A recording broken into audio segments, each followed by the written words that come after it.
Coucou tout le monde et bienvenue sur ma chaîne YouTube pour une nouvelle vidéo aujourd'hui qui va concerner ma grossesse puisque ça y est, je suis enceinte.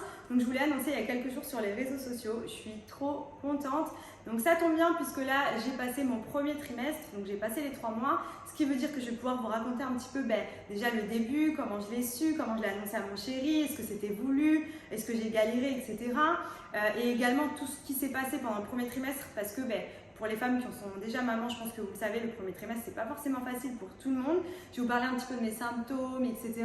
Mais en tout cas, voilà, je suis trop contente de vous annoncer que voilà, on attend notre premier bébé avec mon chéri. Donc c'est parti, je vais essayer de rien oublier parce que je ne vous cache pas que j'ai 1 milliard de trucs à vous partager. Donc déjà, pour commencer, comme vous le savez, avec mon chéri, on s'est fiancés en novembre dernier. Forcément, on avait pour projet d'avoir des enfants, etc. Donc c'est vrai que à Dubaï, déjà, dans tous les cas, c'est quand même un petit peu mieux vu de faire un bébé à son mari. Donc c'est vrai qu'on s'était dit que dans tous les cas, c'est un petit peu la logique des choses. On fait étape par étape, voilà, on se fiance, on se marie et ensuite on enchaîne sur bébé. Sauf que du coup, donc pour vous expliquer, je ne suis absolument jamais tombée enceinte de ma vie. Je me suis toujours protégée. Depuis l'âge de mes à peu près 17 ans, j'ai un stérilet au cuivre, enfin j'avais du coup, un stérilet au cuivre puisque je ne supportais pas la pilule. J'en ai essayé des tonnes et des tonnes. Niveau hormones, etc., c'était pas du tout compatible avec mon corps. J'avais que des mauvais effets secondaires. Du coup, pas le choix, mais en même temps, je vais vous dire franchement, le stérilet au cuivre, j'en suis ravie. Je l'ai eu pendant plus de 10 ans vu que là j'ai 28 ans. J'ai eu 0 souci, je ne suis jamais tombée enceinte, donc je peux vous dire que ça protège très très bien. Le seul petit point négatif du stérilet, disons que ce soit les règles qui sont plus abondantes, plus douloureuses et plus longues. Ça c'est vrai que c'est super chiant parce que tous les mois vous douillez. Mais à côté de ça, il n'y a pas à penser à prendre la pilule, il n'y a pas à galérer avec les effets secondaires de la pilule puisque le stérilet au cuivre est un stérilet sans hormones. Bref, le stérilet, c'est du passé. Donc je suis censée avoir mes règles les 18 de chaque mois quand j'étais avec mon stérilet. Je peux vous dire que le stérilet c'est très précis, vous avez tout le temps vos règles. Donc là pour le coup, mois de décembre, je les ai le 28. Donc je comprends que je suis déréglée, mais j'ai mes règles donc je ne suis pas enceinte. J'ai mes règles de 10 jours de retard. Je me dis bon, la gynécologue m'avait prévenue, elle m'avait dit qu'il fallait peut-être 2-3 mois le temps que mes cycles reviennent réguliers, etc. Donc voilà, je ne me prends pas la tête. Mais c'est vrai que les symptômes persistent. Au final, donc, on avance, janvier, mi-janvier, 18 janvier, mes règles. Je me dis, ah, ça c'est une bonne chose, puisqu'elles sont, c'est relou parce que j'ai mes règles, mais c'est une bonne chose puisqu'elles sont revenues à la date habituelle, ce qui veut dire que peut-être que mon corps s'est réglé. Donc peut-être que ça y est, je vais enfin pouvoir commencer à me dire, tiens, et si on essayait bébé, j'ai un cycle qui est redevenu à la normale, donc je peux me permettre de calculer la période d'ovulation et toutes ces choses-là. Donc j'étais contente. En plus de ça, au lieu de durer une semaine et d'être les chutes du Niagara, je les ai eu 4 jours et vraiment, franchement, hyper légères. Donc bref, je continue ma vie normale, etc. Donc on arrive fin janvier, symptômes de ouf encore, je me dis mais c'est pas possible et tout. Je vais quand même appeler la gynéco parce que c'est dur, franchement, transpirer toutes les nuits dans le lit, des migraines et une grosse fatigue. Mais quand je vous dis une grosse fatigue, une fatigue que je n'avais jamais ressentie et pour autant j'avais une vie normale, quoi. J'étais pas en mode en train de faire des marathons tous les jours. Donc là, grosse fatigue, et je me dis, ouais, c'est chelou quand même. Mon corps, il va pas rester comme ça toute sa vie, je vais pas assumer, quoi. Donc je décide d'appeler la gynéco. Et je vous cache pas, quand l'appelant, j'attendais qu'elle me dise d'aller faire un test. Parce que la vérité, c'est que je sais pas pourquoi, au fond de moi, j'avais un pressentiment d'être enceinte, mais je voulais pas rentrer dans ce cercle vicieux de se prendre la tête à se dire, oh, je suis enceinte, je vais faire un test. Au final, il est négatif, je me suis juste monté le crâne toute seule et je suis deg. Donc je voulais vraiment à chaque fois attendre mes règles pour avoir une bonne raison d'aller faire le test ou alors que la gynéco me donne le feu vert. Donc j'appelle la gynéco, oui, j'ai des symptômes et tout, ça passe pas, ça fait un peu plus de quelques semaines maintenant, etc. Oui, vous inquiétez pas, c'est tout à fait normal. Je vous avais prévenu que pendant 2-3 mois, le corps a besoin de se réadapter. Vous avez été pendant très longuement protégé par un stérilet, etc. Là, votre corps, il reprend ses esprits, quoi. Je me dis, ok, d'accord, bon, écoutez, ok, ça va, je vais faire avec, hein, en espérant que ça passe. Je vais prendre du Spasfon, des Doliprane, je vais dormir, voilà. Mais pas convaincue. Pas convaincue parce que, au final, je sais pas, elle sait que j'ai projet bébé, dis-moi d'aller faire un test, quoi. Moi, j'ai envie que tu me donnes le feu vert. Comme ça, dans ma conscience, je me dis, ça va, c'est pas moi qui est folle à vouloir faire des tests tous les 4 matins. Là, au moins, j'aurai une bonne raison. Et bref, je suis dans mon dressing, je range ma chambre. Et pour la petite anecdote, pour ceux qui me suivent depuis un petit moment, vous avez peut-être vu qu'il y a un peu plus d'1 an, 1 an et demi, On était partis aux Maldives avec Steph, Théo, Flo, Jess, Thibaut, etc. Et c'est à ce moment-là que Steph nous avait annoncé sa grossesse. À ce moment-là, j'avais eu un retard de règles de 5 jours, chose qui ne m'est absolument jamais arrivée parce que c'est vrai que le stérilet c'est hyper précis et généralement les règles viennent tout le temps au même moment. Et du coup, dans l'euphorie de la grossesse de Steph, tout le monde m'a dit mais ça se trouve t'es enceinte et tout, nanana. Donc moi clairement, mais pas du tout, j'ai mon stérilet, il est bien accroché, vous inquiétez pas, je pense pas. Je dois avoir un retard, des fois le stress, etc. Ça peut un petit peu bousculer tout ça. Vous les connaissez? Monsieur Samat est revenu avec 2 tests de grossesse à la maison, mais attention les tests, je vais essayer de vous mettre une photo. Les tests de grossesse, vous savez, les antigéniques pour le Covid, et bien la même chose, mais en test de grossesse. Sachant que moi, en plus, jamais tombé enceinte, jamais eu de doute, etc. J'avais jamais fait de test avant. Donc là, je me dis, je dois pisser là-dessus, mais on dirait, vous savez, c'est vraiment le petit rectangle là où l'antigénique qui dit positif au Covid ou pas. La même chose, on est aux Maldives, on est à l'autre bout du monde, fallait pas s'attendre à Clear Blue. Donc là, je me dis, bon, allez, pour rigoler, je vais les faire kiffer, je fais pipi dessus, je fais genre dans la salle de bain, oh là là là là, j'ai peur. Alors que pour moi, convaincue à 1 million de % que je n'étais pas enceinte. Au final, donc résultat négatif, je n'étais pas enceinte.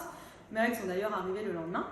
Mais du coup, comme je vous ai dit, monsieur Sama m'avait ramené 2 tests. Donc il y en a un que j'ai gardé dans ma trousse de toilette et depuis tout ce temps, il n'a pas bougé. Donc là, je suis dans mon dressing et je tombe sur quoi? Le test des Maldives. Donc pour vous dire à quel point vraiment je me forçais à pas faire de vrais tests. J'ai dû quand même faire pipi sur un test des Maldives alors que j'ai la pharmacie en face, il y a Clear Blue qui t'affiche le nombre de jours depuis que tu es enceinte. Et moi je suis là en mode non mais je suis dans le déni, vas-y je suis enceinte mais non je suis pas enceinte. Donc bref, je me dis vas-y je vais pas le faire et tout, j'attends mes règles. On était exactement le 1er février, je me dis normalement dans 18 jours je suis censée avoir mes règles ou pas. Sauf que 18 jours c'est très très long quand on se pose plein de questions. Donc de là je regarde le test et je vois date de péremption février 2022. Nous sommes le 1er février 2022. Je me dis non mais là, j'ai pas le choix, faut que je fasse mon test. Il est périmé, enfin il va se périmer, je vais pas le jeter quand même, c'est bête. J'ai un doute, je pisse. Donc bref, je fais pipi sur mon test, mais dans le déni. Je vais prendre ma douche, je me fais les cheveux, je me mets de la crème, je fais ma petite vie, genre comme si j'avais pas fait pipi sur un test et que j'avais oublié, vous savez. Et je retourne dans mon dressing et là je vois le test sur ma commode et quand je vous dis je vois une barre, mais une barre tellement foncée que je me dis est-ce qu'une barre ça veut dire enceinte ou pas? Je me rappelais même plus, jusqu'à tellement j'y croyais pas, je me suis dit non mais ça doit être quand on n'est pas enceinte, donc je vais sur Google, je vérifie, je dis putain mais ouais c'est que je suis enceinte. Après je me dis non mais test des Maldives ça fait 1 an et demi qu'il fait tout le monde entier dans ma trousse de toilette. En plus de ça, il devait se périmer ce mois-ci, ça se trouvait des clatax et je vous jure, la bande, elle était vraiment foncée, genre en mode oui, t'es enceinte, je te le garantis. Donc du coup, j'y crois pas trop, je me dis bon, je vais aller à la pharmacie, là pour le coup, j'ai une bonne raison puisque j'ai quand même eu un test positif. Donc je trouve une disquette, Benji qui est dans le salon, moi qui prends la mobilette, ouais, je vais acheter du chocolat et tout, bon, ça passe crème vu que j'y vais tous les jours. Je décide d'acheter donc 2 tests de grossesse, arrive en caisse, la dame me dit ça sert à rien d'en prendre 2, prenez-en qu'un, aujourd'hui ils sont très fiables, etc. Sachant que le test de grossesse à Dubaï ne coûte pas 10 balles mais plutôt 100 balles. Donc je vous cache pas que je dis bon bah ok. Je prends mon test, je rentre, je fais pipi sur mon test et là, non mais vous allez vraiment pas me croire, il n'y a qu'à moi que ça peut arriver ce genre de choses. Je fais pipi sur mon test, là pour le coup je ne vais pas prendre ma douche, me faire les choses, je suis devant le test, genre j'attends le résultat en mode déterminé. Et là je vois un livre, donc je ne sais pas si c'est déjà arrivé à certains d'entre vous mais dites-le moi en commentaire, je vois un livre, genre il n'y a pas écrit négatif, positif ou 3 semaines ou 2 jours. Un livre. Je me dis, c'est quoi, j'ai fait un intello, comment ça se passe? Un livre. J'avais jamais entendu ça de ma vie. Donc je me dis, je vais regarder la notice. Sur la notice, absolument rien à propos d'un livre qui s'affiche. Juste comment savoir si c'est positif ou négatif. Je vais sur Google. J'ai quand même un peu galéré, mais je trouve, en gros, le test n'était pas valide. Il a dysfonctionné. Enfin bref, je sais pas, de la merde quoi. Donc je me dis, putain, et l'autre, elle m'a dit de pas en prendre 2. Comment je vais ressortir? Bébé, je vais à la pharmacie, je prends du Spasson, j'ai mes règles, j'ai mal au ventre. Ça passe toujours parce qu'ils ne calculent pas mes dates de règles. Hein. Donc je retourne sur ma mobilette et tout, mais je vous explique, dans ma tête c'était le feu. Je me disais, putain, mais du coup là ça se trouve si ça a bugué c'est que c'est négatif, ça aurait été positif, l'autre c'est sorti tout de suite. Je me stresse. J'y retourne, j'en achète 2. Là, ne me dis pas 2, 3, 5, 1, c'est j'en ai pris 2. Au moins j'ai encore 2 chances de pouvoir faire pipi et d'avoir un résultat valide. Donc je rentre à la maison, je refais pipi sur mon test et là, il s'affiche 2-3 semaines. Et là, je me dis, oh putain, what the fuck, je suis vraiment enceinte. Donc en fait, je le sentais, mais je voulais pas y croire parce que c'est arrivé tellement vite, je vous jure. Même pas 1 mois après, je suis tombée enceinte, sachant que j'étais enceinte de 2-3 semaines. Ça veut dire qu'en gros, j'ai retiré mon stérilet. Peut-être aller 2 semaines après, tchic tchac tchouk, ça a fait des chocs à pic et j'étais enceinte. Et ça pour moi c'était impossible. Enfin, dans ma tête j'étais convaincue que déjà d'avoir une contraception tôt et surtout depuis quand même plus de 10 ans que j'ai jamais retiré, j'ai jamais eu de période sans contraception, etc. Je me suis dit ouais, mon corps va falloir avoir du temps, il va peut-être galérer à reprendre des cycles, etc. Parce qu'au final c'est le stérilet qui me régulait. Et pour vous dire que franchement, enlevez-vous ça de la tête, ça ne va absolument rien dire. La preuve, je suis tombée enceinte, mais plus rapide que l'éclair. Voilà. Donc, je suis trop contente. Maintenant, me reste-t-il de l'annoncer à mon chéri parce que je ne vous cache pas que je l'ai appris du coup, la journée est passée. Il devait être le 1er février à 17-18 heures. Bon, à Dubaï, il fait déjà nuit. Puis je vous cache pas que j'avais envie de faire un petit truc mignon, j'ai envie de faire une petite surprise, le filmer et tout, avoir sa réaction, garder des souvenirs, montrer à notre bébé plus tard. Donc je me suis dit, bon, je vais organiser un petit truc demain à la maison tous les deux et je vais lui annoncer. Sauf que c'était trop dur toute la soirée. Toute la soirée, je devais tenir ma langue, j'avais envie de dire, bébé, si tu savais, il y a qui dans le bidou et tout. En plus, franchement, j'avais des symptômes relous, donc j'étais assez chiante et des fois, il me disait, oh, t'es chiante, j'avais envie de dire, ouais, désolée, je suis enceinte. Sauf que du coup, je fermais ma bouche. Donc, je décide d'organiser un petit truc le lendemain. Donc, en gros, vu qu'on se mariait le 3 février, au final, je suis tombée enceinte avant mariage. Mais à Dubaï, depuis le 1er janvier, nous avons le droit de pouvoir avoir un enfant sans être marié. Donc, ça n'a rien changé parce que dans tous les cas, on voulait se marier. Donc, c'est ce qu'on a fait. Mais voilà, je suis tombée quand même enceinte la veille de mon mariage. J'ai appris que j'étais enceinte à Benji la veille de notre mariage. Donc, c'est quand même trop joli. Et ce fameux 2 février, donc la veille de notre mariage, je décide de lui dire de fermer les yeux. Je l'amène dans le petit salon. Je vous partagerai la vidéo sur Insta, je pense, dans les prochains jours pour voir sa réaction. Je l'emmène dans le salon, je lui dis ferme les yeux, assieds-toi et tout, j'ai un petit cadeau de mariage pour toi.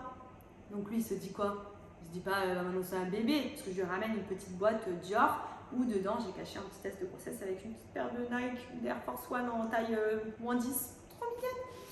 Et du coup lui il se sent limite con parce qu'il me dit ah un cadeau de mariage mais moi j'ai rien prévu. Et moi je suis là non mais en fait je m'en fous quoi, je veux juste que tu ouvres ton cadeau là pour le coup.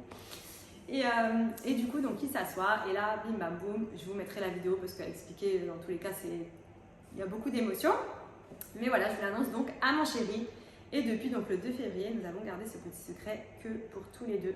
Pour vous faire une confidence, la seule personne qui est au courant, c'est Aurore.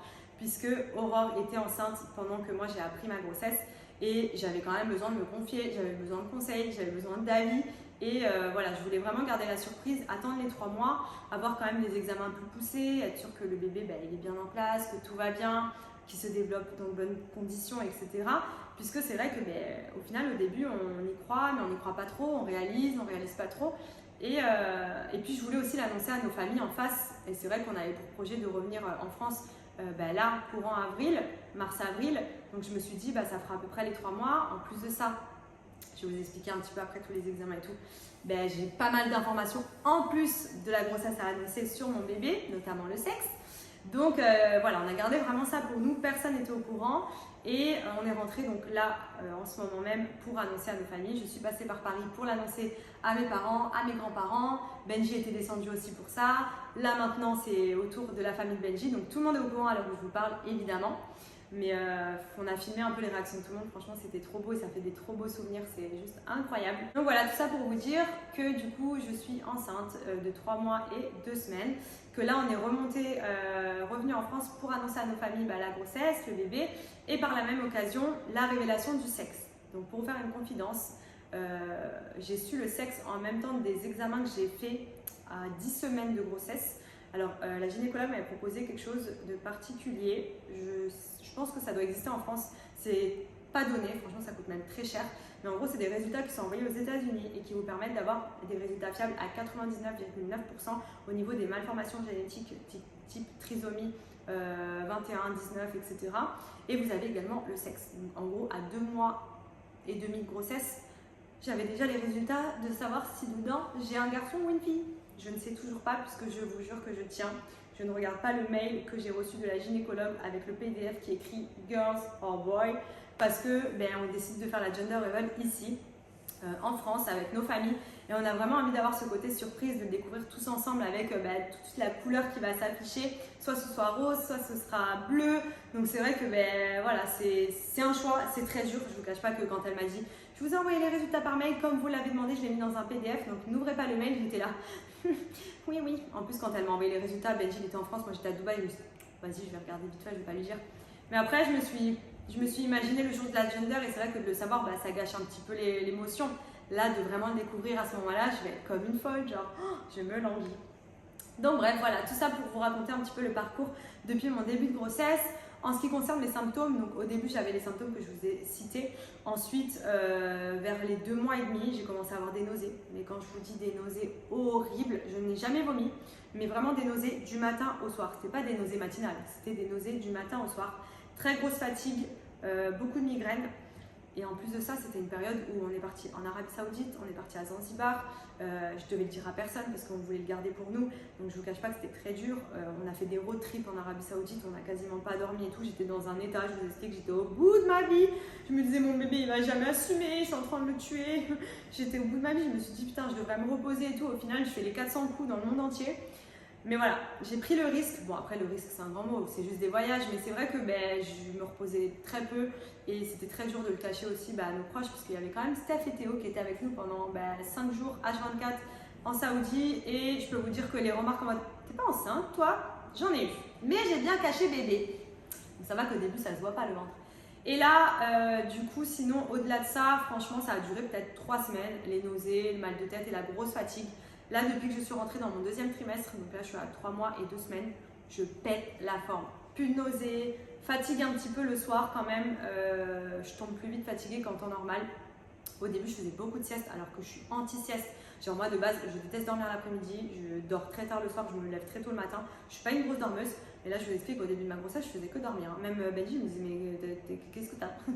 Je disais, je sais pas, je dors. Voilà, il était 19h, je pouvais être comme ça sur le canapé. Genre, improbable venant de moi, quoi. Et là, ça va beaucoup mieux. Franchement, j'ai une bonne énergie, je suis en forme et tout. Disons que là, les petits symptômes que j'ai, ça va être des mal de dos. Vous avez pu voir peut-être que j'allais pas mal chez l'ostéo parce que au final, bébé commence à pousser. Donc forcément, ça prend de la place. Et moi, qui suis assez étroite, assez fine, il commence à me déplacer les petites côtes, à m'appuyer sur des vertèbres, à me faire un peu mal dans le bas du dos. C'est que le début, je vais douiller. Bonsoir. Mais voilà, sinon tout va bien. Franchement, je n'ai pas à me plaindre pour l'instant. Le 1er trimestre est passé et j'ai vu qu'il y en avait qui vivaient un enfer. Donc au final, mes petites nausées, ma fatigue et mes migraines, ça va. Voilà pour les symptômes. Et sinon, qu'est-ce que je peux vous raconter d'autre? Après, dites-moi en commentaire si vous avez des questions. Je vous ferai une vidéo YouTube parce que c'est vrai que j'ai tellement de choses à dire. Mais en même temps, je ne peux pas tout vous raconter, sinon la vidéo elle va durer 100 ans. Que du coup, je vais à l'essentiel. Mais voilà, je crois que j'ai fait le tour. Les symptômes, je suis à 14 semaines. Là, j'ai quand même le bidou qui commence à sortir. Disons qu'il a commencé un petit peu à se tendre. C'est pas genre j'ai un ventre, c'est juste que ça pousse vers l'avant. Donc je sais pas si ça veut dire que c'est une fille ou un garçon parce que je regarde beaucoup de trucs comme ça en ce moment. Tout le monde m'a dit garçon dans les pronostics, j'ai pas le droit d'avoir une fille. Mais en gros là, ça pousse, je sens que ça me tire. Pas en mode j'ai le ventre rond encore parce que bon, je suis quand même qu'à 3 mois et demi. Mais je sens que voilà, il est plus tendu, que mon ventre plat c'est un peu un souvenir. Donc ça commence à se voir. Et je vous dis la vérité, j'aurais bien aimé garder ce petit secret pour nous un peu plus longtemps. Mais c'est vrai que du fait d'être sur les réseaux, d'être exposée et surtout, je vais pas vous mentir, avec Benji, depuis que je me suis mis avec lui et encore plus depuis qu'on s'est mariés, on reçoit tellement de demandes de est-ce que tu es enceinte et le bébé c'est pour quand tous les jours, alors tu as retiré ta contraception, alors vous essayez. C'est même oppressant parce que je me dis pour les personnes qui n'ont pas forcément la chance de tomber enceinte facilement et tout, je vous dis ça juste pour vous, évitez de trop poser des questions aux personnes qui attendent des bébés et tout, parce que des fois vous ne le savez pas, il y en a qui ont beaucoup de mal à avoir des bébés et c'est un peu, je trouve, déplacé de tout le temps alors ça se trouve la personne elle est en train de galérer, elle a envie de te dire alors, je sais pas en fait, voilà. Et ça c'est relou, donc moi pour le coup ça va que je suis tombée enceinte très vite, mais c'est vrai que si j'avais un peu galéré et tout, c'est quelque chose qui m'aurait vachement mis la pression et il faut se mettre un peu à la place des autres des fois, je trouve que c'est quand même important de respecter cette intimité. Mais c'est vrai que nous, en fait, tout le monde attendait ça, genre quand on l'a annoncé à nos proches et tout, ils étaient tous surpris, mais en même temps, ils s'y attendaient parce que pour eux, c'était la suite logique et limite, ils attendaient ça plus que nous. Donc, c'était compliqué de continuer à le cacher puisque au final, on recevait des demandes tout le temps, à chaque fois mentir, non, toujours pas, enfin, c'est relou quoi. Donc bref, on va partager un peu toute ma grossesse ensemble pour le coup parce que je suis qu'à 3 mois, donc les gars, vous allez encore manger ma grossesse pendant au moins 6 mois. Mais ça va être rigolo. Mais en tout cas, voilà, j'essaierai pour le coup d'être beaucoup plus présente, de vous partager un maximum de choses. Et Si ça peut en aider certains, et bien entendu, je prendrai aussi vos conseils parce que moi, c'est mon premier bébé. Donc, j'ai mon entourage, etc. Ça va qu'autour de nous, ça y est, tout le monde y est passé. On est limite les derniers. Mais voilà, c'est le premier bébé. Donc, j'ai pas mal de doutes, pas mal de questions. Ça va que pour l'instant, ma grossesse se passe bien. Et voilà pour vous raconter un petit peu tout ça. Donc, j'attends vos pronostics. Si vous êtes plutôt fille, plutôt garçon, qu'est-ce que vous pensez? Donc, je vous aurais bien montré mon bidou, mais bon, franchement, il est juste très tendu, quoi. Je sais pas si vous allez bien voir. C'est pas encore... Bon, ceux qui me connaissent bien, vous savez que d'habitude, je suis quand même assez droite, avec un peu d'abdos, genre un peu.